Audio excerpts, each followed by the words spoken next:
Si tu te retrouves sur un marché concurrentiel, ça veut dire que par exemple, tu vends un produit qui est identique à celui de tes concurrents. Donc, ça le produit, le service, même, tu as le même client que eux. Il faut savoir que forcément, arriver à un niveau du marché, là, tu auras un problème de clients. Ok? Tes clients, le nombre de clients que tu avais avant va forcément baisser. Ok? Ton message sera moins perçu par le client. C'est-à-dire qu'il ne va pas mieux voir. Ce n'est pas parce qu'il ne voit pas, hein, c'est parce qu'il y a trop de personnes qui communiquent aussi dans le même cadre que toi, sur le même produit. Et en plus, il va forcément arriver le moment où tu vas commencer à discuter des prix. Les clients vont venir te dire qu'ils veulent ce produit à tel prix. Mais ça va, c'est de ta faute. Et oui, c'est de ta faute. Parce que tu n'as pas pris le temps de pouvoir définir clairement ton positionnement stratégique.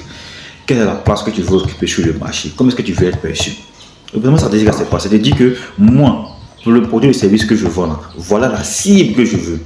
Voilà le prix auquel je veux le vendre. Et voilà le message que je veux le communiquer. Okay, donc voici l'image, voici le résultat que je garantis.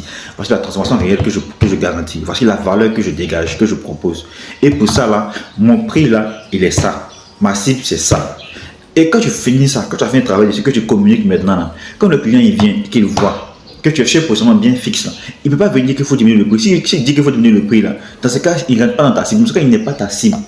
Tu le laisses partir tranquillement parce qu'il ne répond pas aux critères, à ton positionnement que tu as défini. Je dis que par exemple, je suis un produit de luxe. Est-ce que tu as déjà vu Louis Vuitton brader ses prix parce que le client te dit que je vais payer Louis Vuitton là même pardon, il faut baisser le prix. Mais tu as déjà vu par exemple Gucci ou MS baisser le prix de ça parce que la cliente a dit que non, on n'a pas l'argent. Non, tu ne peux pas payer, c'est que tu n'es pas la cible. Parce qu'ils ont défini un positionnement très clair, marque de luxe. Uniquement que pour ceux qui ont les moyens, pour ceux qui ont l'argent. Si tu peux, tu payes. Tu ne peux pas payer, tu laisses, tu vas ailleurs, tu vas chercher les marques dérivées. C'est ça qu'on appelle le positionnement. Tu dis clairement que voilà ce que je vends. Voici la qualité que je propose.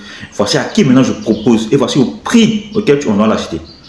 Et c'est ça que tu communiques sur permanent. Quand le client lui vient, c'est ça qu'il trouve, c'est ça qu'il achète. Tu ne peux pas acheter, il va ailleurs. C'est simple.